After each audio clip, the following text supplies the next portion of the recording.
Kam jāpievērš uzmanība slēdzot līgumu ar pakalpojumu sniedzēju? Pirms piekrist pakalpojumam, ir nepieciešams iepazīties un kritiski izvērtēt pieejamo informāciju un atsauksmes par potenciālo pakalpojumu sniedzēju.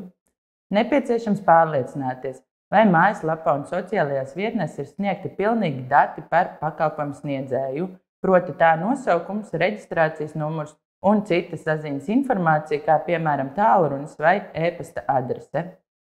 Patērētājiem ir tiesības lūgt laiku pārdomām, lai iepazītos ar līguma noteikumiem un pieņemtu lēmumu par līguma noslēgšanu. Ir svarīgi pieminēt, ka gadījumā, ja līgums tiek slēgts ar tālruņa starpniecību vai citu distances saziņas līdzekli, tad patērētājiem ir 14 dienu atteikuma tiesības.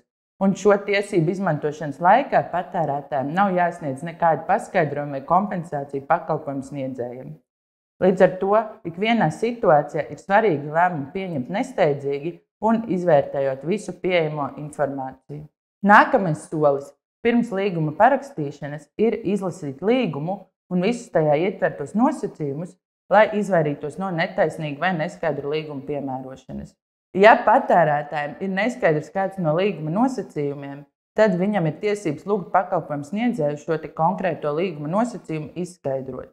No tā arī izriet, ka neapspriesti līguma noteikumi ir pakļauti netaisnīgu līguma noteikumu izvērtējumam, netaisnīgi noteikumi nav spēkā ar līguma noslēgšanas brīdi, neskaidri līguma noteikumi tiek tulkoti par labu patērētājiem. Patērētāju tiesību aizsardzības centrs ir izstrādājis ieteikumu patērētājiem, kā izvairīties no netaisnīgu līguma noteikumu piemērošanas. Ieteikumi ir pieejami patērētāju tiesību aizsardzības centra mājaslapā. Protams, ir jāpiemina, ka ieteikumi un to piemēri nav visaptveroši, jo katrs konkrētais gadījums tiek vērtēts individuāli. Kas ir netaisnīgi līguma noteikumi?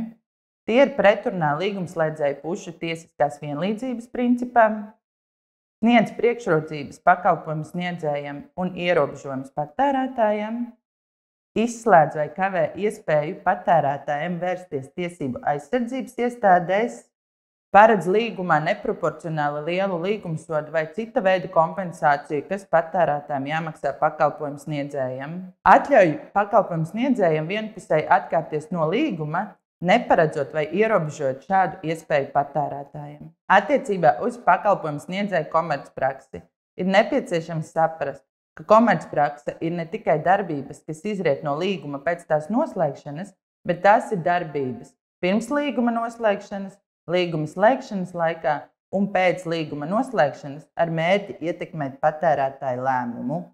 Piemēram, ietekmēt lēmumu noslēgt līgumu. Ja gadījumā pakalpojumu sniedzējs visādiem līdzekļiem cenšas panākt vai pierunāt patērētāju noslēgt līgumu, kaut arī tajā pašā laikā, ja patērētājiem būtu sniegts laiks iepazīties ar līguma noteikumiem vai ar pieejamo informāciju par pakalpojumu sniedzēju, un viņš nebūtu piekritis šim līgumam, tas var tikt pakļauts negodīgas komercprakses izvērtējumam.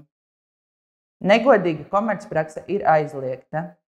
Negodīgas rīcības gadījumā patērētājiem ir tiesības vērsties patērētāju tiesību aizsardzības centrā, ja ir aizdomas par netaisnīgiem līguma noteikumiem vai negodīgu komercpraksi, kā arī gadījumos, ja pakalpojumu sniedzēja mājaslapā vai sociālajos tīklos nav sniegta pilnīga informācija par pakalpojumu sniedzēju. Ja ir aizdomas par krāpšanu, patērētājiem ir tiesības vērsties valsts policijas ekonomisko noziegumu apkarošanas pārvaldē. Savukārt, ja ir aizdomas par pretiesisku personas datu apstrādi, tad ir tiesības vērsties Datu valsts inspekcijā. Apkopojot iepriekš minēto, ir svarīgi paturēt prātā, ka nedrīkst uzticēties mutvārdu solījumiem. Neviens pakalpojumu sniedzējs nevar garantēt sekmīgu maksātnespējas procesa pabeigšanu, jo lēmumi, kas tiek pieņemti maksātnespējas procesa gaitā, ir tiesas kompetence, līdz ar to neviens pakalpojumu sniedzējs iepriekš nevar paredzēt vai garantēt tiesas lēmumu konkrētajā procesā. Izvairīšanās no saziņas ar kreditoru un maksājumu neveikšana var būt par iemeslu maksātnespējas procesa izbeigšanai, jo normatīvie akti paredz parādnieka pienākumu sadarboties ar kreditoru, kā arī veikt tam pienākošos maksājumus. Ir pieļaujams un pat ļoti atbalstāms, ka fiziskā persona maksātnespējas procesu pieteikumu tiesai sagatavo un iesniedz patstāvīgi. Un nobeigumā ir svarīgi saprast, ja piedāvājums izskatās pārāk labi, lai tā būtu patiesība, visticamāk tā nav patiesība.